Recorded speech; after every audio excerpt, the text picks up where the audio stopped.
Hello students, 11th class biology की online classes में आप सभी का स्वागत है। पिछली क्लासेज में हम लेसन नंबर 8 11th क्लास के लेसन नंबर 8 कोशिका की संरचना और उसके कार्यों के बारे में हम अध्ययन कर चुके थे। अर्थात हमने देखा कि जो कोशिका है यह कोशिका सजीवों की सूक्ष्मतम इकाई होती है, अर्थात जीवन की सबसे छोटी इकाई होती है, क्योंकि प्रत्येक सजीव का निर्माण कोशिका तथा उसके उत्पादों के द्वारा होता है, जो हम कोशिका सिद्धांत में पढ़ चुके थे। अर्थात हम कह सकते हैं कि जो सजीव है वो एक कोशिकीय भी होते हैं और बहुकोशिकीय भी होते हैं। ठीक है। अब जो बहुकोशिकीय जीव है, इन बहुकोशिकीय जीवों में इतनी सारी कोशिकाओं का निर्माण किस प्रकार हुआ, ठीक है, और कोशिकाओं की वृद्धि किस प्रकार हुई जिसके फलस्वरूप सजीव का निर्माण होता है या पूरी बॉडी का निर्माण होता है। तो हम कह सकते हैं कि जो कोशिका है ये कोशिका क्या करती है, विभाजन करती है। क्या करती है? विभाजन करती है। तो कोशिका में वृद्धि होती है और वृद्धि होने के पश्चात उसका विभाजन होता है और विभाजन के द्वारा कोशिकाएं अपनी संख्या में वृद्धि करती है। ठीक है। तो हम कह सकते हैं जैसे कि हमने पढ़ा कि सजीवों का जो सजीव है, इन सजीवों का महत्वपूर्ण गुण होता है वृद्धि करना, ठीक है, और जनन करना। तो जिस प्रकार सजीवों में वृद्धि और जनन की क्रिया होती है, उसी प्रकार जो कोशिकाएं हैं, इन कोशिकाओं में भी वृद्धि और जनन की प्रोसेस संपन्न होती है। तो कोशिकाओं में वृद्धि किस प्रकार होती है और कोशिकाओं में जनन किस प्रकार होता है, जिसके फलस्वरूप इन कोशिकाओं की संख्या में वृद्धि होती है और कोशिकाओं की संख्या में वृद्धि के फलस्वरूप किसका निर्माण होता है, जो जीव है उसकी बॉडी का निर्माण होता है। तो हम सबसे पहले देखते हैं कोशिका विभाजन कहते किसे हैं। कोशिका विभाजन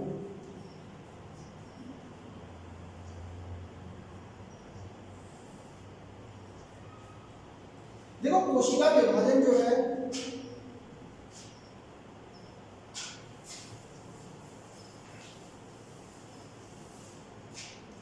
कह सकते हैं हम कोशिकाओं के द्वारा या कोशिका के द्वारा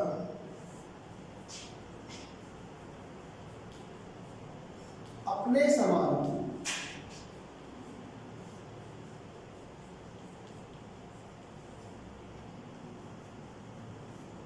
नई कोशिकाओं के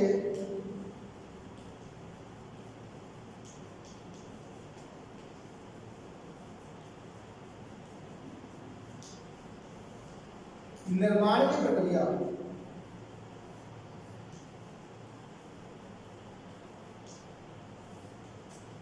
कोशिका विभाजन कहलाता है।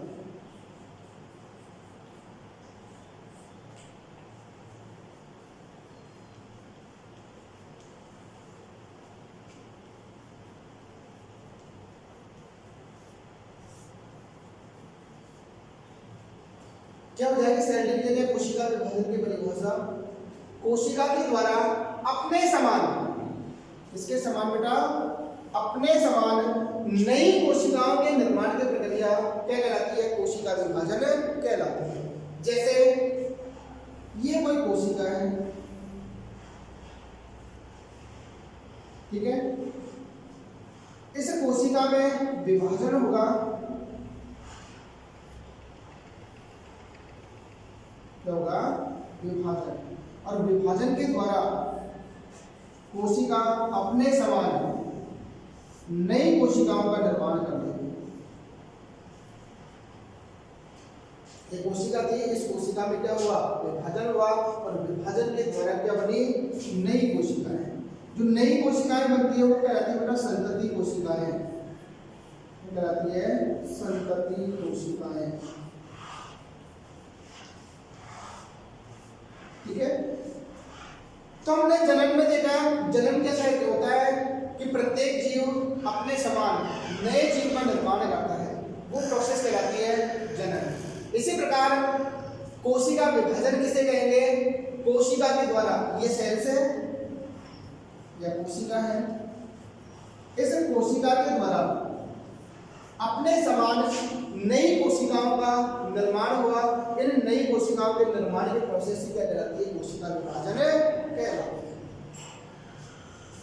अब देखो, ये कोशिका विभाजन एक निश्चित चरण में हुआ या प्रोसेस में हुआ, चक्र में हुआ, उस चक्र को कहते हैं कोशिका चक्र। क्या कहते हैं? कोशिका चक्र।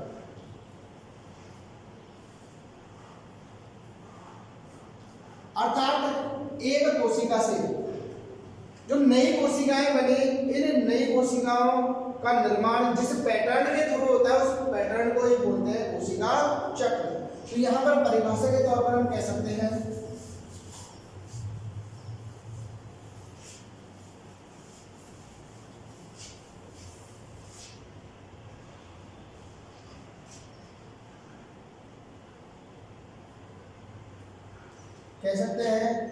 वह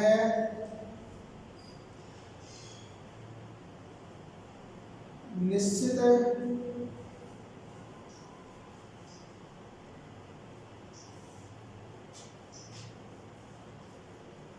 प्रारूप या प्रक्रिया कह लो,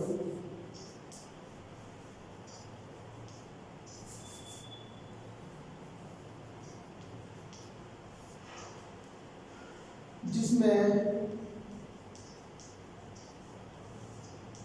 प्रत्येक कोशिका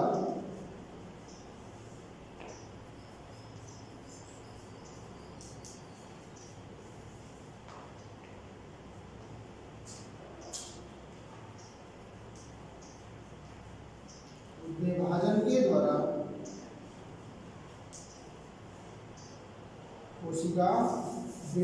के द्वारा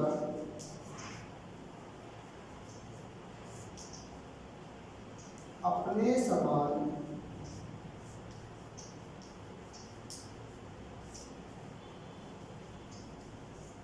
नई कोशिकाओं का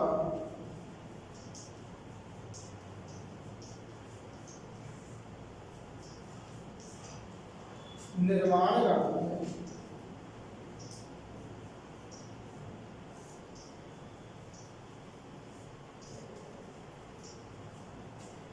क्या कहलाता है?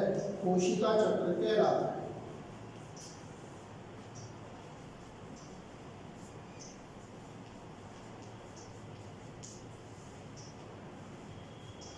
क्या कहलाता है? सेल साइकिल या कोशिका चक्र कहलाता है। तो हम कह सकते हैं कि वह निश्चित प्रारूप यानी कि पैटर्न या प्रोसेस जिसमें प्रत्येक कोशिका किसके द्वारा? विभाजन के द्वारा अपने समान नई कोशिकाओं का निर्माण करती है, वो क्या कहलाता है? कोशिका चक्र कहलाता है। अर्थात हम कह सकते हैं वह पैटर्न या प्रारूप जिसके द्वारा कोशिकाएं अपने समान नई कोशिकाओं का निर्माण करेंगी, वो चक्र क्या कहलाएगा? कोशिका चक्र कहलाता है। अब देखो, इस कोशिका चक्र में क्या क्या क्रियाएं होती हैं? तो इसके अंतर्गत कोशिका की वृद्धि होती है। क्या होती है? कोशिका की वृद्धि। डीएनए का प्रतिकृतिकरण होता है। डीएनए का रेप्लिकेशन होता है। केंद्रक का विभाजन होता है। केंद्रक का विभाजन एवं कोशिका द्रव्य विभाजन होता है।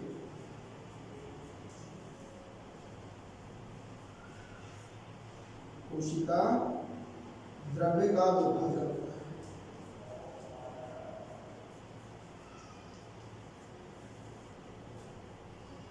इत्यादि क्रियाएं होती है।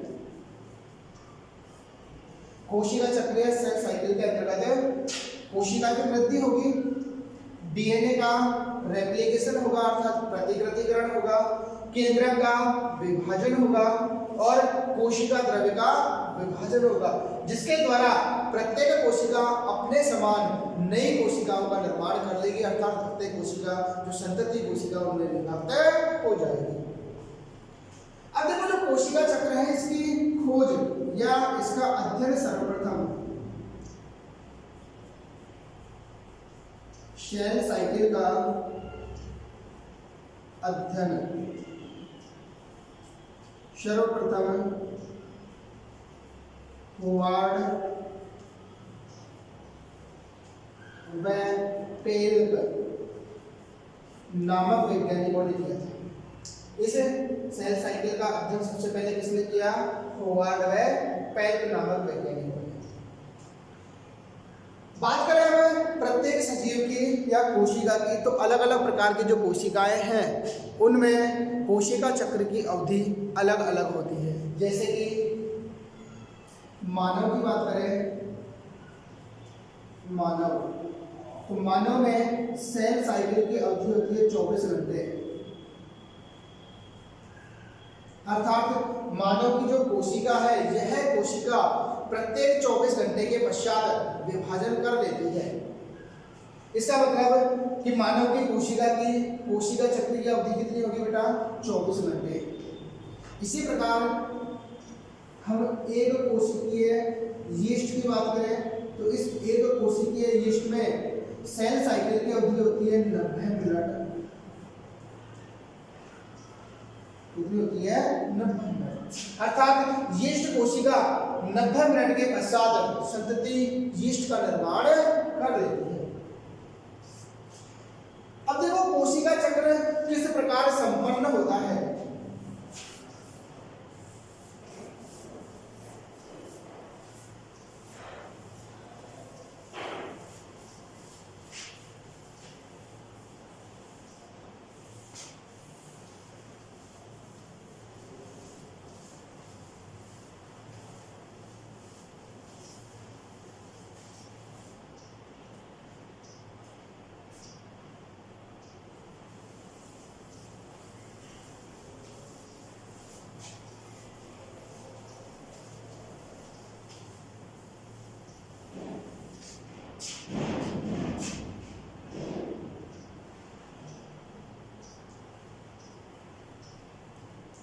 कोशिका चक्र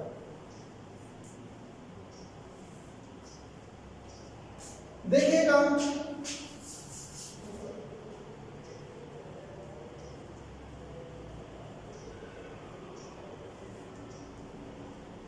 इस कोशिका चक्र को दो भागों में बांट सकते हैं। इंटरफेज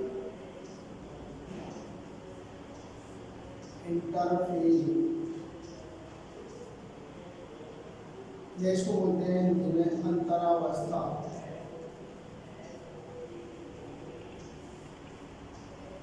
सेकेंड है एम फेज,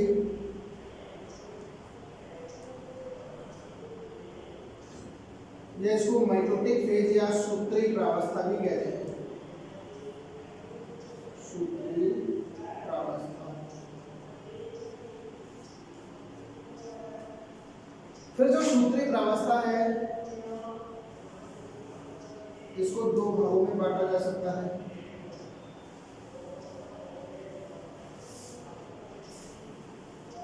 केंद्रक विभाजन,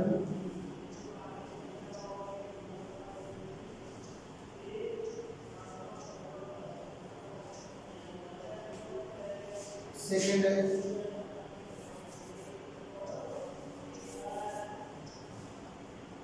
कोशिका द्रव्य विभाजन।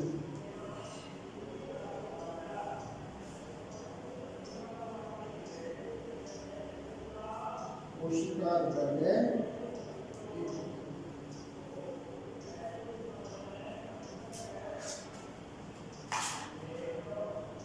फिर जो केंद्रक विभाजन की कुछ प्रावस्थाएं हैं, जैसे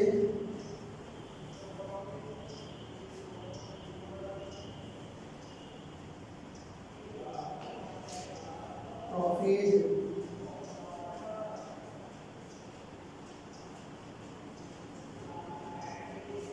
इसको बोलते हैं पूर्वावस्था।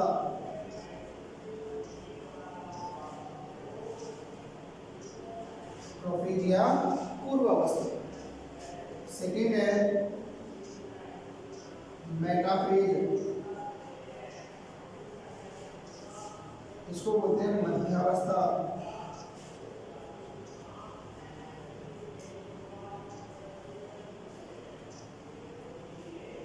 नेक्स्ट एनाफेज, इसको बोलते हैं पश्चावस्था।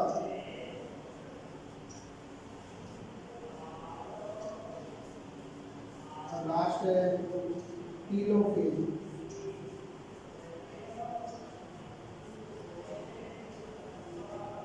इसको कहते हैं अंत्यावस्था।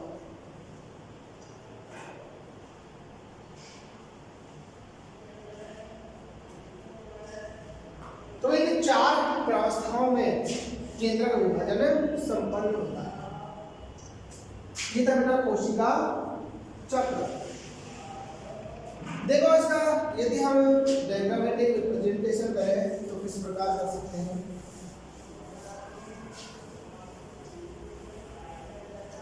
कोशिका चक्र का आरेखीय निरूपण दर्शाने के लिए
देखिए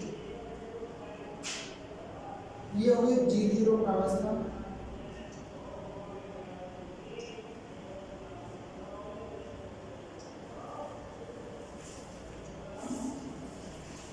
G1 प्रावस्था है,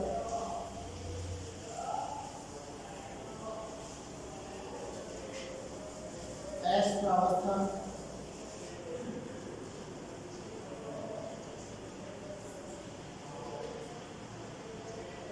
G2 प्रावस्था,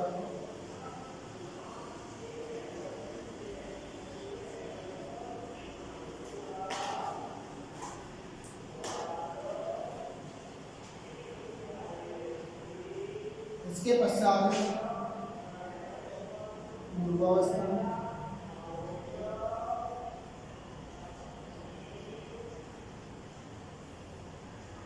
मध्यावस्था,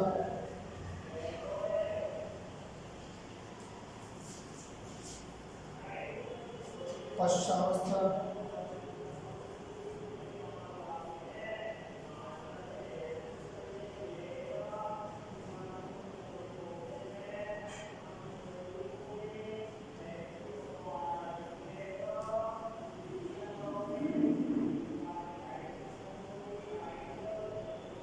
ये है अंत्यावस्था।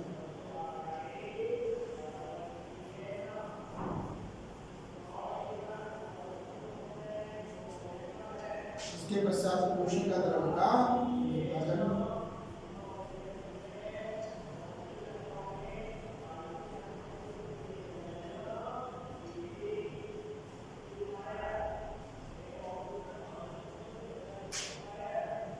अब देखो ना, यहां से लेकर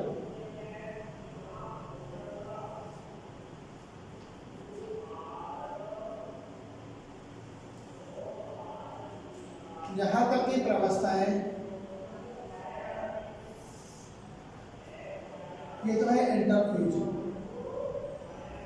क्या है, इंटरफेज, ये इसे अंतरावस्था भी कहते हैं।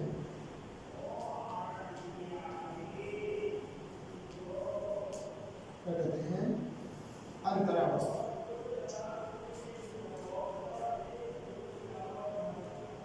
इसके अतिरिक्त ये यहाँ से लेकर यहाँ तक की जो प्रावस्थाएं हैं ये कहलाती है एम फेज या एम प्रावस्था,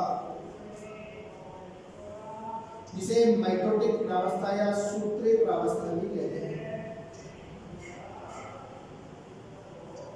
क्या कहते हैं, सूत्रीय प्रावस्था। अब देखो जीवन प्रावस्था में क्या क्या होता है। यहाँ पर कुछ आरएनए, प्रोटीन,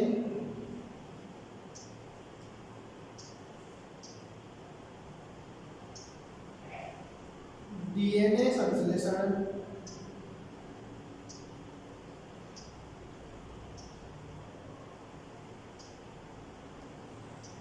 के एंजाइम,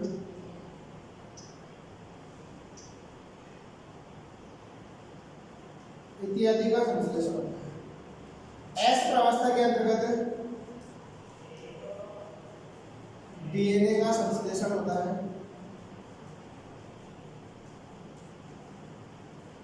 या यूं कहें डीएनए का प्रतिकृतिकरण होता है। क्या होता है, डीएनए का प्रतिकृतिकरण।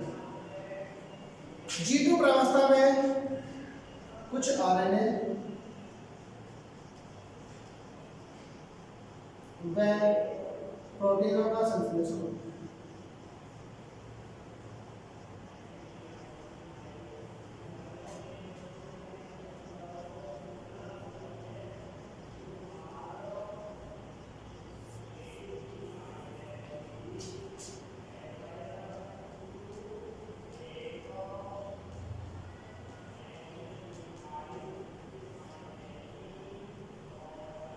देखो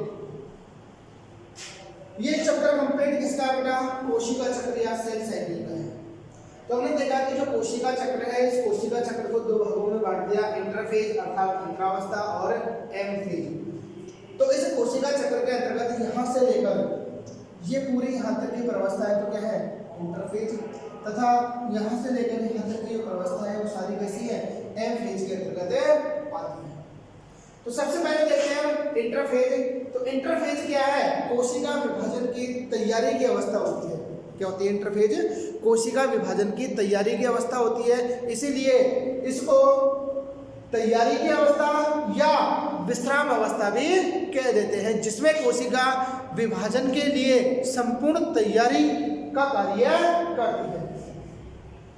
यह जो इंटरफेज है, यह इंटरफेज कोशिका विभाजन की सबसे लंबी अवधि की प्रावस्था होती है। जैसे हमने देखा कि मानव में, इसमें बेटा मानव में कोशिका चक्र कितने घंटे का था, 24 घंटे का। इस 24 घंटे में से लगभग 23 घंटे तो इंटरफेज की होती है। क्या होती है, 23 घंटे तो इंटरफेज, और मात्र 1 घंटा जो होता है वो एम फेज का होता है। अर्थात हम कह सकते हैं कि इंटरफेज मानव कोशिका में लगभग 95% से अधिक समय लेती है। ठीक है, क्या लेती है, 95% से अधिक समय किसका होता है, इंटरफेज का। बाकी बचा हुआ समय अर्थात 1 घंटा वो किसका है, एम फेज का। तो हम कह सकते हैं कि कोशिका विभाजन या यूं कहें कि कोशिका चक्र है, उस कोशिका चक्र की इंटरफेज अवस्था सबसे लंबी प्रावस्था होती है। ठीक है, अब देखो जो इंटरफेज है, यह इंटरफेज कुछ उप अवस्थाओं में बटी होती है, जैसे जीवन प्रावस्था, एस प्रावस्था और G2 प्रावस्था। सबसे पहले हम देखते हैं जीवन प्रावस्था की। तो जीवन प्रावस्था है, यह जीवन फेज इस इंटरफेज की, या जो कहें कि कोशिका चक्र की प्रथम अवस्था होती है। क्या होती है, प्रथम अवस्था। जो एम फेज और एस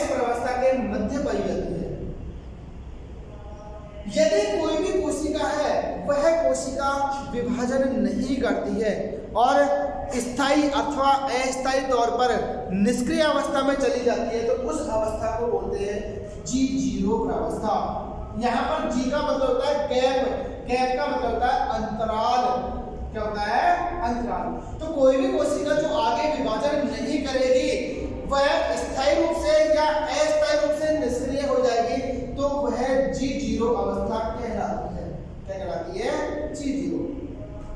लेकिन जैसे ही कोशिका विभाजन के लिए तैयार होती है अर्थात विभाजन प्रावस्था में जाती है, तो शुरुआत किसकी होती है? जीवन प्रावस्था की। इसकी जीवन। तो इस प्रावस्था में कुछ आरएनए, प्रोटीन, डीएनए संश्लेषण किससे संबंधित है? एंजाइम्स। इसके अतिरिक्त जो नाइट्रोजनी क्षारक है, इन नाइट्रोजनी क्षारकों का संश्लेषण होता है तथा उनके संग्रहण का कार्य किसमें होता है? जीवन प्रावस्था में ही संपन्न होता है। यह प्रावस्था कुल इंटरफेज का लगभग 30 से 40% समय लेती है। कुल जो इंटरफेज होगी, इस कुल इंटरफेज का लगभग 30 से 40% समय किसमें आता है? जीवन प्रावस्था में पूर्ण होता है। सेकेंड प्रावस्था है एस प्रावस्था। यहाँ पर एस का मतलब होता है सिंथेसिस और सिंथेसिस का मतलब होता है संश्लेषण। इसीलिए इस एस प्रावस्था को संश्लेषण प्रावस्था भी कहते हैं। इस एस प्रावस्था में डीएनए का संश्लेषण किया जाता है अर्थात डीएनए का प्रतिकृतिकरण किया जाता है, जिसके फलस्वरूप कोशिका में डीएनए की मात्रा इस प्रावस्था की समाप्ति के पश्चात जस्ट डबल हो जाती है अर्थात दुगनी हो जाती है। जैसे किसी कोशिका में एस प्रावस्था से पूर्व डीएनए की मात्रा 2C थी। क्या थी? डीएनए की मात्रा 2C है। कब? एस प्रावस्था से पहले अर्थात जीवन प्रावस्था में डीएनए की मात्रा कितनी थी? 2C थी।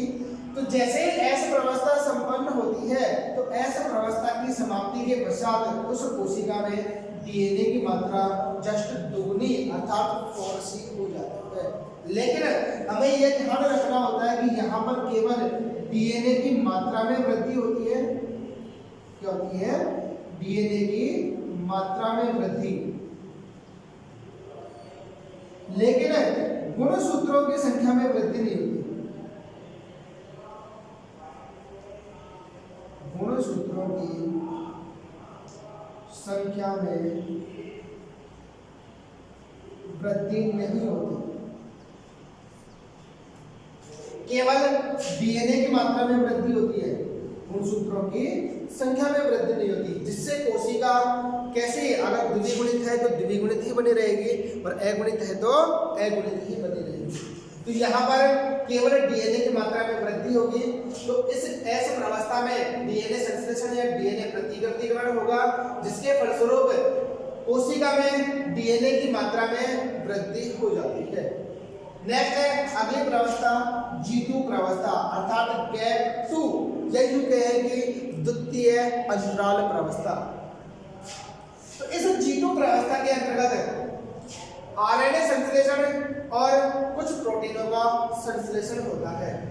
यह प्रावस्था एस प्रावस्था के पश्चात और एम प्रावस्था के जस्ट पहले आती है। ठीक है, नेक्स्ट बात करते हैं सेकेंड एम फेज या सूत्री प्रावस्था की। अब देखो जो एम फेज है या सूत्री प्रावस्था है, इस एम फेज को दो भागों में बांट दिया। एक तो कोशिका द्रव्य का विभाजन और ये यहां से लेकर यहां तक का जो पार्ट है वो है केंद्रक विभाजन। इसका पार्ट है केंद्रक विभाजन। तो यहाँ हमने देखा कि एम फेज या सूत्री प्रावस्था को दो भागों में बांटते हैं, केंद्रक विभाजन और दूसरा कोशिका द्रव्य का विभाजन। अब हम देखते हैं केंद्रक विभाजन अर्थात कोशिका में डीएनए की मात्रा जस्ट दुगनी हो गई, इसके पश्चात केंद्रक का क्या होगा? विभाजन होगा। तो केंद्रक का विभाजन 4 प्रावस्थाओं में पूर्ण होता है। जिन्हें क्रम्स है, प्रोफेज, मेटाफेज, एनाफेज या टीलोफेज कहते हैं। यही इन्हें कह सकते हैं पूर्वावस्था, मध्यावस्था, पश्चावस्था और अंत्यावस्था। इन चारों प्रावस्थाओं में केंद्रक का विभाजन संपन्न होता है, जिसके फलस्वरूप जो पुत्री कोशिकाएं बनेंगी उन पुत्री कोशिकाओं में गुणसूत्रों की संख्या जनक कोशिका के समान होगी, क्योंकि यहाँ पर कौन सा विभाजन हो रहा है? समसूत्री विभाजन हो रहा है। तो यहाँ देखो इन पूर्वावस्था, मध्यावस्था, पश्चावस्था और अंत्यावस्था ये केंद्रक विभाजन की प्रावस्थाएं। इन केंद्रक विभाजन की प्रावस्थाओं का अध्ययन हम डिटेल से समसूत्री विभाजन के अंतर्गत करेंगे, जिसमें पूर्वावस्था है, मध्यावस्था, अंत्यावस्था और जैसे ही अंत्यावस्था समाप्त होती है तो एक ही कोशिका में दो केंद्रकों का निर्माण हो जाता है। इसके पश्चात कोशिका द्रव्य का विभाजन होता है और कोशिका द्रव्य के विभाजन के फलस्वरूप कितनी कोशिकाएं बन जाती है? दो कोशिकाएं बन जाती है। जैसे देखो शुरुआत में हमने एक कोशिका ली थी, क्या ली बेटा? एक कोशिका, ठीक है। यदि ये कोशिका विभाजन नहीं करती है तो यह कोशिका G0 अवस्था में ही बनी रहती है। जैसे कि मानो में कुछ कोशिकाएं हैं जो विभाजन नहीं करती प्रौढ़ में, जैसे कि हृदय कोशिका, ठीक है। इस प्रौढ़ में हृदय कोशिका विभाजन नहीं करती, तो ये कौन सी अवस्था में बनी रहती है? G0 पर। या कुछ कोशिकाएं अस्थायी तौर पर भी G0 अवस्था में बनी रहती है, लेकिन जैसे ही आवश्यकता पड़ती है तो वो विभाजन अवस्था में प्रवेश करके क्या करती है? डिवाइड होती है, अर्थात विभाजित हो जाती है। लेकिन ये कोशिका जैसे ही आगे विभाजन अवस्था में प्रवेश करेगी तो किसमें जाएगी? जीवन प्रावस्था में। तो इस कोशिका से आगे जीवन प्रावस्था, एस प्रावस्था और G2 प्रावस्था अर्थात इंटरफेज कंप्लीट होगी। इसके पश्चात केंद्रक का विभाजन होगा और केंद्रक के विभाजन के फलस्वरूप दो केंद्रक बनेंगे। उसके पश्चात कोशिका द्रव्य का विभाजन होगा और कोशिका द्रव्य के विभाजन के फलस्वरूप इस एक कोशिका से कितनी कोशिकाएं बन जाएगी बेटा? दो कोशिकाओं का निर्माण होगा। किसके थ्रू? सेल साइकिल के थ्रू। तो हम कह सकते हैं कि कोशिकाएं जिस निश्चित पैटर्न के द्वारा विभाजन करती हैं अर्थात नई कोशिकाओं का निर्माण करती है, उस पैटर्न को, उस प्रारूप को ही क्या कहते हैं? हम सेल साइकिल या कोशिका चक्र कहा जाता है। अब हम इसकी जो केंद्रक विभाजन की अवस्था है उनका डिटेल अध्ययन हम जो समसूत्री विभाजन है उस समसूत्री विभाजन के अंतर्गत करेंगे। तो नेक्स्ट वीडियो में हम बात करेंगे कोशिका विभाजन के विभिन्न प्रकारों के बारे में। इस वीडियो में इतना ही। Thank you.